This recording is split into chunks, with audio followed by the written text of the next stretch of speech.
पांडवों की सेना को धराशायी कर रहे भीष्म के सामने जैसे ही शिखंडी ने पहुंचकर तीर चलाने शुरू किए, भीष्म ने अपना धनुष नीचे रखकर कहा, हे शिखंडी, मैं तुम पर वार नहीं कर सकता क्योंकि मैं रणभूमि पर केवल पुरुषों से ही युद्ध करता हूँ और तुम पूरी नहीं पुरुष नहीं हो, इस कारण मैं तुमसे युद्ध नहीं करूँगा।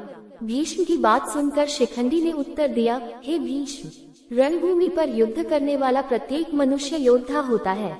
मैं एक योद्धा हूँ और युद्ध करना मेरा कर्तव्य है।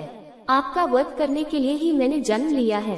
ये कहकर शिखंडी ने भीष्म को पूर्वजन्म की पूरी कहानी सुनाई, जिसे सुनकर भीष्म लज्जित हुए। शिखंडी ने ज्यादा समय व्यर्थ न करते हुए भीष्म पर बाण चलाने शुरू किए, लेकिन भीष्म शिखंडी के किसी बाण का प्रतिकार नहीं कर रहे थे। भीष्म का सुरक्षा कवच इतना मजबूत था कि शिखंडी ने काफी समय तक भीष्म पर वार किया, लेकिन भीष्म को कोई हानि नहीं हुई। भीष्म अपने रथ पर खड़े रहकर शिखंडी के हर वार को सह रहे थे। शिखंडी के तीरों में इतनी शक्ति नहीं थी कि वे पराक्रमी भीष्म के सीने को भेद पाते, इसलिए अंत में युद्ध के नियम को तोड़ने का फैसला किया गया। महाभारत की कहानी के अनुसार कुरुक्षेत्र के युद्ध के समय भीष्म की आयु 150 साल से भी ज्यादा थी। ऐसे भीष्म की नजर कुछ कमजोर हो चली थी। इस बात का लाभ उठाते हुए अर्जुन ने पीछे से छुपकर शिखंडी के साथ भीष्म पर बाण चलाने शुरू कर दिए। शिखंडी और अर्जुन के तीरों का रंग लगभग एक जैसा ही था, इसलिए भीष्म को ये पता नहीं चल पाया कि अर्जुन भी शिखंडी के साथ मिलकर उन पर वार कर रहा है।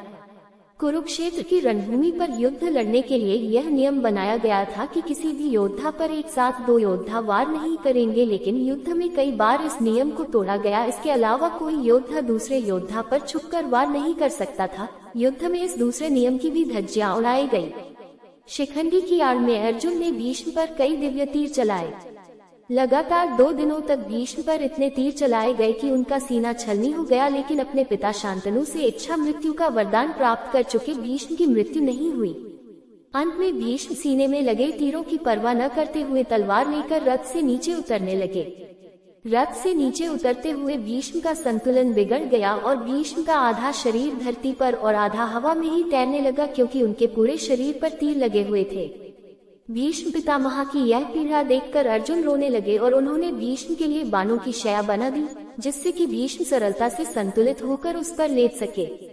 इस तरह भीष्म बाणों की शैया पर लेट गए। अंत में अर्जुन ने भीष्म के माथे पर 3 तीर मारकर उनके सिर को संतुलित किया, जिससे उनका सिर भी धरती पर संतुलित हो सके। भीष्म केवल पराक्रमी ही नहीं बल्कि विद्वान भी थे। उन्हें पता था कि सूर्य उत्तरायण पर प्राण त्यागने वाले मनुष्य को मोक्ष की प्राप्ति होती है, इसलिए इच्छा मृत्यु के कारण भीष्म 58 दिनों तक पीड़ा सहते रहे और सूर्य उत्तरायण की प्रतीक्षा करते रहे। अंत में कुल के सभी लोगों से विदा लेकर भीष्म ने उत्तरायण के दिन अपनी मां गंगा की गोद में प्राण त्याग दिए।